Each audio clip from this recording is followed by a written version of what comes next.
ఎంత దుర్మార్గమైన పాలన అంటే నేను 5 రూపాయలకు పేదవాళ్ళకి తిండి పెడితే అది ఇష్టం లేకుండా నేను కట్టిన బిల్డింగులు కూడా కూల్చేసి వేరే డిపార్ట్మెంట్కు వాడుకునే పరిస్థితికి వచ్చారు.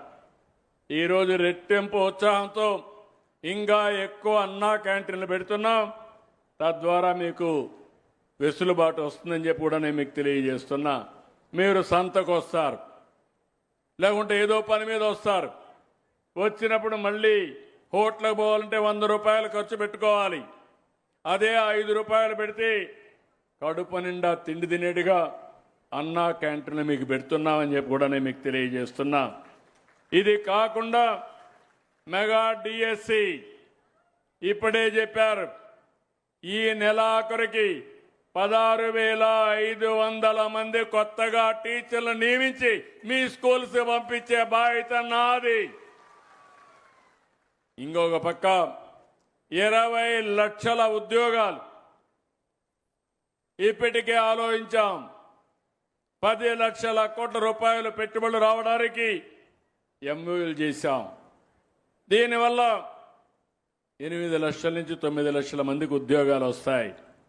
ఇంకా ఇలాంటివి అనేక కార్యక్రమాలు చేసి మీకు ఉద్యోగాలు కల్పించడానికి ఇక్కడుండే యువత వేరే ప్రాంతాలకు పోకుండా ఇక్కడే ఇవ్వడానికి నేను ముందుకు వస్తానని చెప్పి కూడా నేను మీకు తెలియజేస్తున్నా.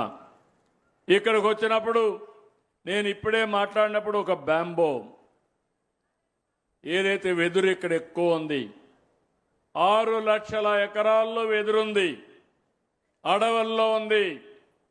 మా డాక్రా సంఘాలకు ఆడబిడ్డలందరికీ హామీ ఇస్తున్నా. ఒక ప్రాజెక్టుకి ఇప్పుడే సంతకం పెట్టాం. 5,000 మందికి సంవత్సరానికి 1 లక్ష రూపాయల ఆదాయం వచ్చేట్టుగా ఒక ప్రత్యేకమైన కార్యక్రమాన్ని చేసి మా ఆడబిడ్డల్ని ఆర్థిక వెసులుబాటు ఇచ్చే కార్యక్రమానికి శ్రీకారం చుడతారని మీ అందరికీ హామీ ఇస్తున్నా. ఇది హైదరాబాద్లో ఐఎస్బి, మన ఐటీడీఏ వీళ్ళు ఒక అండర్స్టాండింగ్కి వచ్చారు. ఇది వస్తే దగ్గర మీరు చూస్తే పెద్ద ఎత్తున ఆర్థిక వ్యవస్థ ఇక్కడ ఉండే వాళ్ళకి ఇంప్రూవ్ అవుతుందని చెప్పి కూడా నేను మీకు తెలియజేస్తున్నా.